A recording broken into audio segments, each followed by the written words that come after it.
जय हिंद साथियों, आप सभी का स्वागत है मेरे इस नए यूट्यूब चैनल श्री गिरी क्लासेस 2.0 के इस नए प्लेटफॉर्म पर। हम आपको पढ़ा रहे हैं बीएससी एग्रीकल्चर फर्स्ट सेमेस्टर और उसमें जो हमें इम्पोर्टेंट टॉपिक लग रहे हैं। क्या इम्पोर्टेंट टॉपिक लग रहे हैं? क्योंकि कुछ यूनिवर्सिटी आपके फर्स्ट सेमेस्टर के एग्जाम करवा चुकी हैं और कुछ करवाने की तैयारी कर रही हैं और कुछ के इस प्रेजेंट टाइम हो भी रही हैं।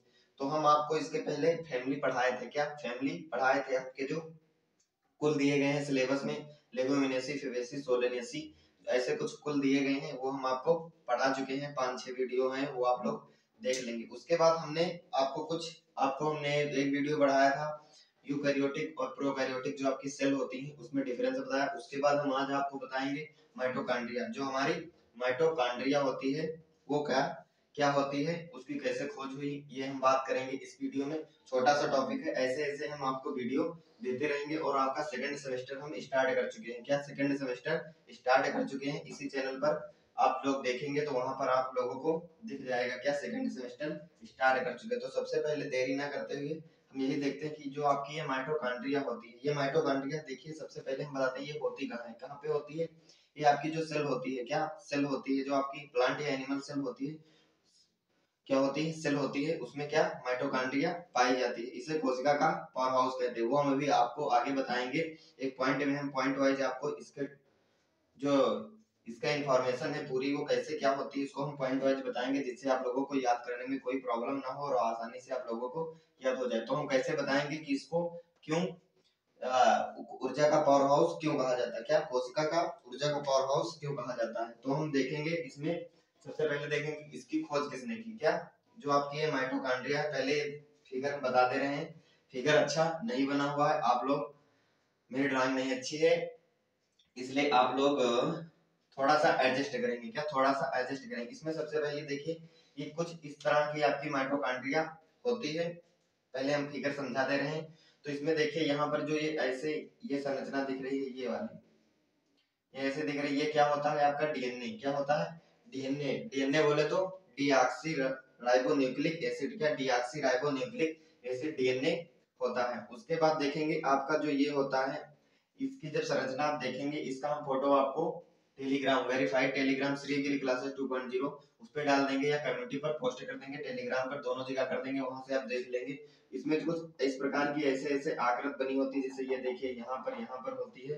तो ये होती है आपकी एटीपी सिंथेज। क्या इसमें जो ऊर्जा होती है एटीपी के रूप में संचित रहती है। जैसे देखिए एडेनोसिन ट्राइफॉस्फेट, क्या deoxy ribonucleic acid DNA ATP. ये आपका क्वेश्चन पूछ भी सकता है एक नंबर में पेपर में कि एटीपी का पूरा फुल फॉर्म बताइए या पूरा नाम बताइए। तो आप देखेंगे कि एडेनोसिन ट्राई फास्फेट। क्या एडेनोसिन ट्राई फास्फेट ये होता है, ऊर्जा के कुछ कण होते हैं। फिर देखिए आपका जो ये होती है, आप ये संरचना देखेंगे, फिर इसके नीचे तरफ इसके बगल में देखेंगे, इसके साइड में ऐसे ऐसे ये बनी हुई होती है। क्या ये बनी हुई होती है? इसको क्या कहते हैं? क्रिस्टी।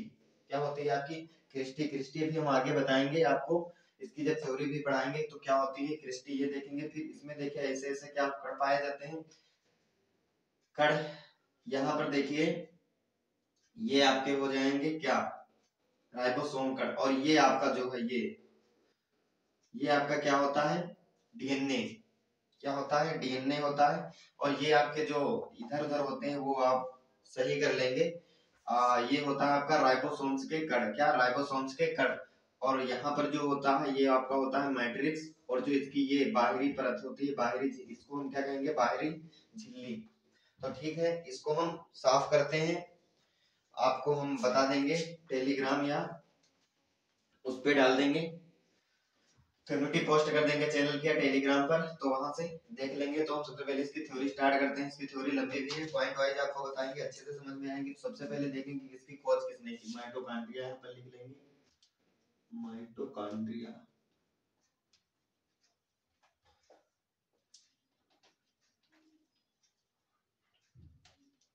क्या है? माइटोकॉन्ड्रिया। तो देखेंगे जो आपकी माइटोकॉन्ड्रिया होती है, इसकी खोज किसने की। तो इसकी खोज किसने की और कब की? तो इसकी जो खोज की वो आपकी की 1890 ईस्वी में। और किसने की? अल्टमान वैज्ञानिक। क्या? अल्टमान। क्या अल्टमान वैज्ञानिक ने इसकी खोज की। तो जो आपकी माइटोकॉन्ड्रिया होती है, माइटोकॉन्ड्रिया की खोज 1890 कब 1890 ईस्वी में अल्टमान वैज्ञानिक जी के द्वारा की गई। उसके बाद देखेंगे यह कोशिका द्रव्य में पाई जाने वाली बहुत महत्वपूर्ण संरचना होती है। क्या ये जो होती है कोशिका द्रव्य में पाई जाने वाली बहुत महत्वपूर्ण संरचना होती है, जो कोशिका द्रव्य में भिन्न भिन्न तरीकों से पाई जाती है। क्या भिन्न भिन्न पाई जाती है। उसके बाद आपका जो दूसरा पॉइंट बनेगा इसमें, अल्टमान ने इसे बायोप्लास्ट कहा। क्या जब इसकी खोज की तो अल्टमान ने इसे बायोप्लास्ट कहा और बिंडा ने इसे माइटोकॉन्ड्रिया कहा जब इसकी खोज की। तो यहाँ पर लिखे लेंगे, आपका एक पॉइंट बनेगा, नोट करते हुए चलेंगे कि इसकी जब अध्ययन करने से जब अध्ययन किया तो अल्टमान ने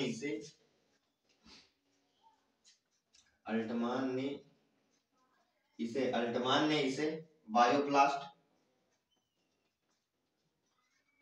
क्या कहा, बायोप्लास्ट कहा। और आपके अल्टमान साहब के और जो आपके वैज्ञानिक थे बिंडा, क्या आपके जो बिंडा वैज्ञानिक थे, बिंडा वैज्ञानिक ने इसे क्या नाम दिया, बिंडा वैज्ञानिक ने इसे नाम दिया माइटोकॉन्ड्रिया। माइटोकॉन्ड्रिया क्या नाम दिया, माइटोकॉन्ड्रिया नाम दिया। तो अल्टमान ने इसे क्या कहा, बायोप्लास्ट कहा। और आपके जो बिंडा वैज्ञानिक साहब थे इन्होंने कहा इसे माइटोकॉन्ड्रिया कहा। तो ऐसे ये पता चला, इन्होंने इसे बायोप्लास्ट और माइटोकॉन्ड्रिया कहा, ये आप लोग नोट कर लेंगे। फिर देखेंगे प्रत्येक माइटोकॉन्ड्रिया एक बाहरी परत एवं एक अंतः परत के चारों ओर, प्रत्येक माइटोकॉन्ड्रिया एक बाहरी परत एवं अंतः परत के चारों ओर दीवार रहती है। क्या दीवार रहती है। इसके बीच में एक द्रव युक्त गहरा पदार्थ होता है। क्या द्रव युक्त गहरा पदार्थ होता है जिसे माइटोकॉन्ड्रियल गुहा या माइटोकॉन्ड्रियल कैविटी कहते हैं। क्या कहते हैं, युक्त गहरा होता है जिसे माइटोकॉन्ड्रियल गुहा या माइटोकॉन्ड्रियल कैविटी कहा जाता है। ये आप लोग लिख लेंगे। फिर देखेंगे इसका जो सेकंड पॉइंट होगा, हम जो इसमें इंपॉर्टेंट है वो आपको नोट कराते हुए चल रहे हैं, बाकी हम आपको ऐसे बता दे रहे हैं, वो समझ लेंगे। अगर आपकी लिखने को आए तो आप लोग लिख लेंगे, उतना हम बताते, जो जो इम्पोर्टेंट है वो हम आपको बताते चल रहे हैं। तो आमतौर पर एक कोशिका में इनकी संख्या कितनी होती है, जो आपकी कोशिका होती है उसमें इनकी संख्या कितनी होती है। तो इनकी जो संख्या होती है एक कोशिका में वो लगभग, क्या एग्जैक्ट नहीं है इसका आंकड़ा, लगभग 1000 से 1600 होती है। कितनी, 1000 से 1600। तो आपका जो सेकंड पॉइंट हो जाएगा वो लिख लेंगे, आमतौर पर एक कोशिका में इनकी संख्या 1000 से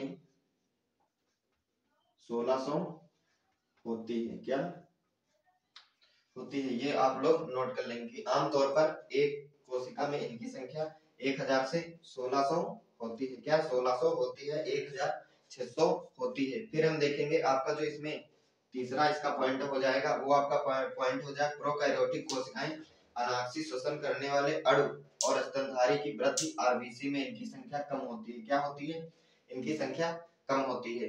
जो आपकी एक कोशिका होती है उसमें इनकी संख्या 1000 से 1600 होती है। उसके बाद देखेंगे आपकी जो प्रोकैरियोटिक कोशिकाएं, या प्रोकैरियोटिक कोशिकाएं या अनाक्षी श्वसन करने वाले अणु, प्रोकैरियोटिक कोशिकाएं या अनाक्षी श्वसन करने वाले अणु में जो इनकी स्तनधारी की वृद्धि आरबीसी में इनकी संख्या कम होती है। ठीक है, ये आप लोग पॉइंट एक लिख लेंगे। फिर आपको हम बताएंगे काओस अमीबा,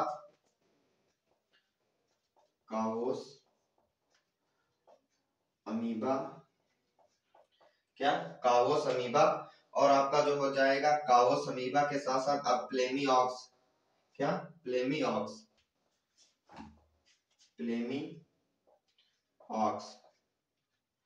क्या हो जाएगा, प्लेमिऑक्स। जो आपका काओस अमीबा और प्लेमिऑक्स होता है, इसमें इनकी माइटोकॉन्ड्रिया कितनी होती है, इसमें इनकी जो संख्या होती है माइटोकॉन्ड्रिया की वो कितनी होती है, 0.05 मिलियन। क्या 5 मिलियन कितनी होती है इनकी संख्या, 5 मिलियन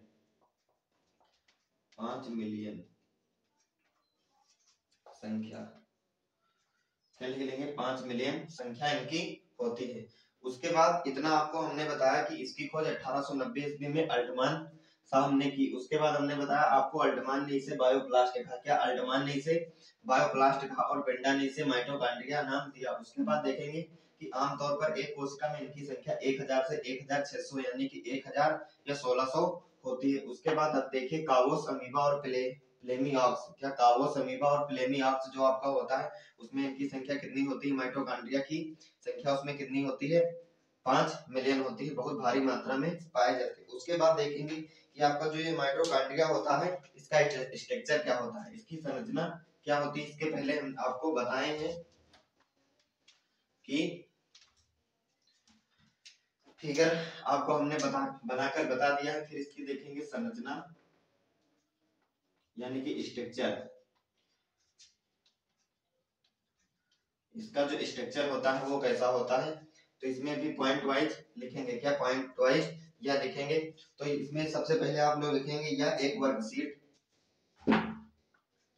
यह एक वर्कशीट क्या हो जाएगा, यह एक वर्कशीट आकार के आकार, या एक वर्कशीट के आकार चक्काकार तंतुमय,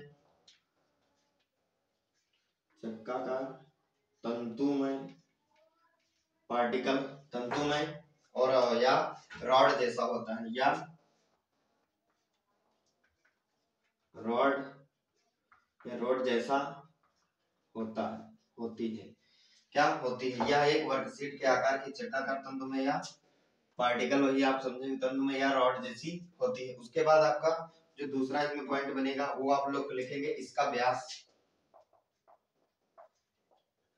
इसका जो व्यास होगा वो व्यास इसका होगा 0.2 से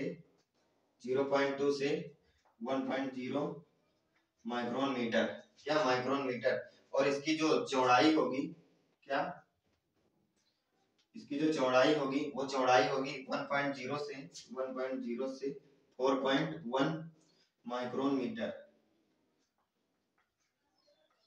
क्या होती है, माइक्रोमीटर। यह एक वर्कशीट के आकार का चक्काकार तंतुमय होता है। आपका जो माइटोकॉन्ड्रिया होती है इसका जो व्यास होता है, इसका जो मतलब व्यास मोटाई 0.2, इसका जो व्यास होगा, क्या व्यास होगा 0.2 से 1.0 माइक्रोन मीटर, चौड़ाई 1.0 से 4.1 माइक्रोन मीटर की होती है। उसके बाद देखेंगे इसकी संरचना में, फिर इसकी संरचना को हम डिवाइड कर रहे हैं तो इसमें हम देखेंगे इसका जो बाहरी झिल्ली होती है, क्या बाहरी झिल्ली, क्या पढ़ेंगे, इसकी जो बाहरी झिल्ली होती है यानी कि इनर, जो आपकी ये बाहरी झिल्ली होती है उसमें देखेंगे कि बाहरी परत, इसकी जो बाहरी परत होती है यहाँ पर पॉइंट बनाएंगे और लिखेंगे बाहरी परत, इसकी जो बाहरी परत होगी वो प्रोटीन और फास्फोलिपिड, क्या प्रोटीन और फास्फोलिपिड, प्रोटीन और फास्फोलिपिड की बनी होती है। क्या इसकी बाहरी जो परत होगी वो प्रोटीन और फास्फोलिपिड की बनी होगी। और इसकी जो विशिष्ट होगी,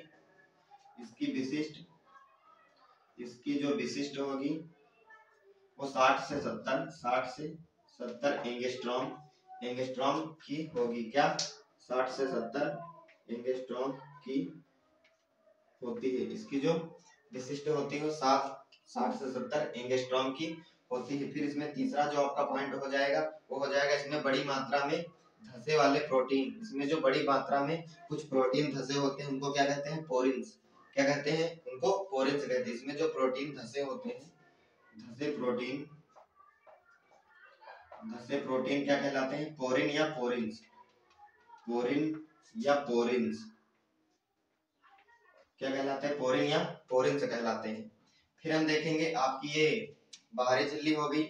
उसके बाद हम देखेंगे इसकी जो आंतरिक झिल्ली होगी यानी कि अंतः जो झिल्ली होगी, तो लिख लेंगे आंतरिक झिल्ली, क्या हो जाएगी, इसकी जो आंतरिक झिल्ली होगी वो कैसे क्या होगी, तो इस पर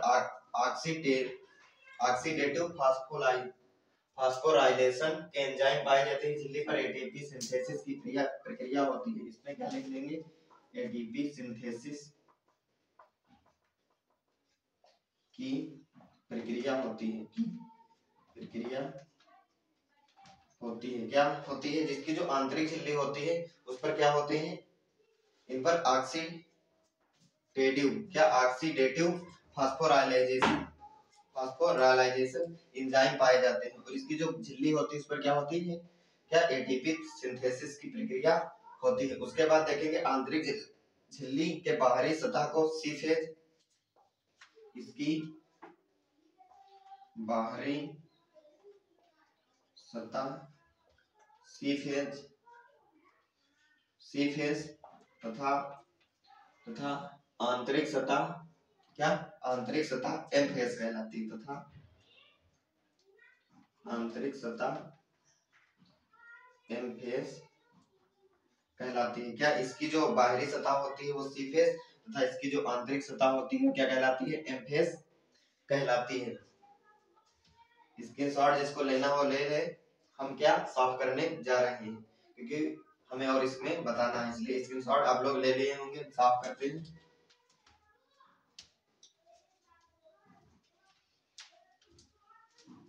जो लिख रहे हैं वो नीचे से लिखते रहेंगे, इतना छोड़ दिए हैं। फिर आप लोग देखेंगे आंतरिक झिल्ली से घिरे हुए क्षेत्र में द्रव भरा रहता है जिसे मैट्रिक्स कहते हैं। क्या, आंतरिक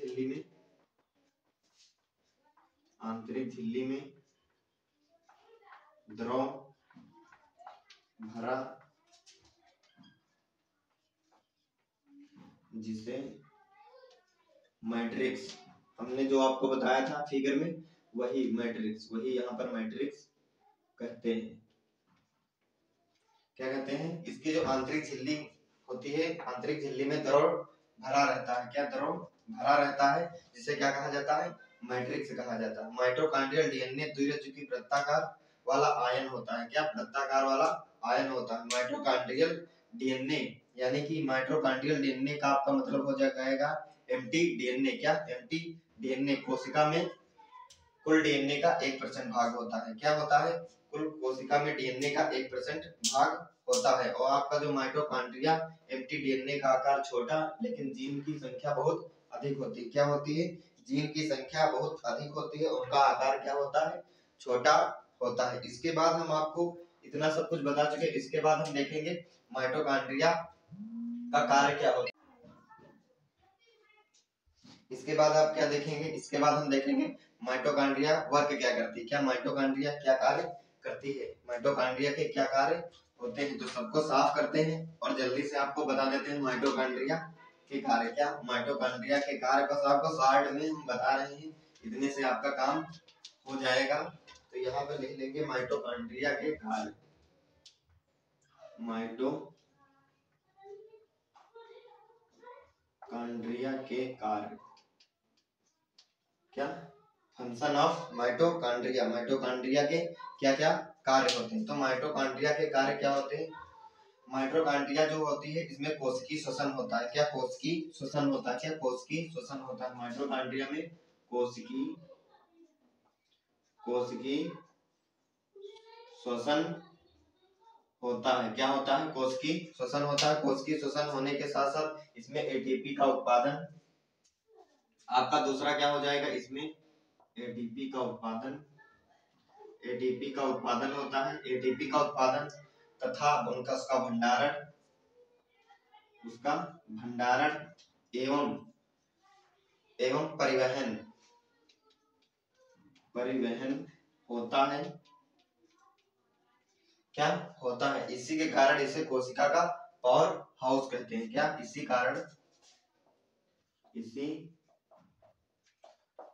इसे कोशिका का पावर हाउस कहते हैं। क्या कहते हैं, इसी के कारण इसे कोशिका का पावर हाउस कहते हैं। और आपका जो तीसरा इसका कार्य हो जाएगा वो आपका कार्य हो जाएगा न्यूरो हार्मोन की मदद करता है। क्या, न्यूरो हार्मोन में मदद करता है। तो आपको हमने माइटोकॉन्ड्रिया बताया, इसकी खोज बताई और आपको इसका स्ट्रक्चर बताया कैसे कैसे क्या होती है। उसके बाद हमने आपको ये बताया कि माइटोकॉन्ड्रिया के कार्य क्या होते हैं। तो माइटोकॉन्ड्रिया में जो आपका कार्य होता है कोशिकीय श्वसन माइटोकॉन्ड्रिया में होता है। इसी में आपकी जो एटीपी का उत्पादन होता है, एडेनोसिन ट्राइफॉस्फेट जो आपकी ऊर्जा होती है, एडेनोसिन ट्राइफॉस्फेट का उत्पादन होता है, उसका भंडारण होता है। भंडारण होने के साथ साथ उसका परिवहन होता है। परिवहन होने के कारण इसे क्या कहते हैं, कोशिका का पावर हाउस कहते हैं। इसे कोशिका का क्या कहते हैं, पावर हाउस कहते हैं। और इसमें क्या होता है, न्यूरो हार्मोन में मदद करता है। जो आपके न्यूरो हार्मोन होते हैं उनमें क्या माइटोकॉन्ड्रिया मदद करता है। तो ऐसे मदद करने के साथ साथ आपका ये टॉपिक भी कंप्लीट होता है। क्या ये आपका टॉपिक भी कंप्लीट होता है। तो हमने आपको फैमिली पढ़ा दी, माइटोकॉन्ड्रिया पढ़ा दी, और इसमें आपका अभी एक और टॉपिक बच रहे हैं। जो आपका टॉपिक अब बच रहा है लाइसोसोम। क्या, लाइसोसोम की संरचना। उसके बाद आपका हमने जीवद्रव्य पढ़ा दिया, प्रोटोप्लाज्म पढ़ा दिया, लाइसोसोम बच रहा। और आपका फिर बचेगा डीएनए का द्विकुंडलिका और मॉडल, वाटसन एवं क्रिक का डीएनए मॉडल। क्या, वाटसन एवं क्रिक का डीएनए मॉडल बच रहा है, ये हम पढ़ा देंगे। और साथ साथ में सेकंड सेमेस्टर लेकर चल रहे हैं। तो आई होप आप लोगों को इतना समझ में आया होगा। अगर आपका कोई क्वेश्चन है तो कमेंट सेक्शन में डाल देंगे। क्या, कमेंट सेक्शन में डाल देंगे, हम उसको रीड कर लेंगे। क्या, रीड कर लेंगे। और जो भी आपको दिक्कत होगी वो हम आपको आंसर के माध्यम से जब क्लास अगले दिन होगी तो उसमें हम बता देंगे। क्या, उसमें हम बता देंगे। तो ठीक है, फिर मिलते हैं किसी अगली वीडियो में, अगली क्लास में बेहतर टॉपिक के साथ, बेहतर कंटेंट के साथ। एक बात आपको हम बता दें कि जो कंटेंट यहाँ पे मिल रहा है वो कंटेंट आपको किसी भी प्लेटफॉर्म पर नहीं मिलने वाला। क्या, किसी भी प्लेटफॉर्म पर नहीं मिलने वाला। हम आपको जो सेकंड सेमेस्टर स्टार्ट कर रहे हैं, आपका जो सेकंड सेमेस्टर स्टार्ट होगा उसमें हम एकदम जीरो से पढ़ाएंगे और अपर लेवल तक ले जाएंगे। आपको कोई दिक्कत नहीं आने वाली, क्योंकि इसमें हमने सिलेबस में जो जो इम्पोर्टेंट है वही पढ़ाया है। लेकिन जो आपका सेकंड सेमेस्टर चलेगा वो एक सीक्वेंस में चलेगा। क्या, एक सीक्वेंस में चलेगा, तो आपको समझ में भी और ज्यादा आएगा। तो ठीक है, ये क्लास यहीं तक रखते हैं, मिलते हैं किसी अगली वीडियो में। तब तक के लिए आप सभी को जय हिंद।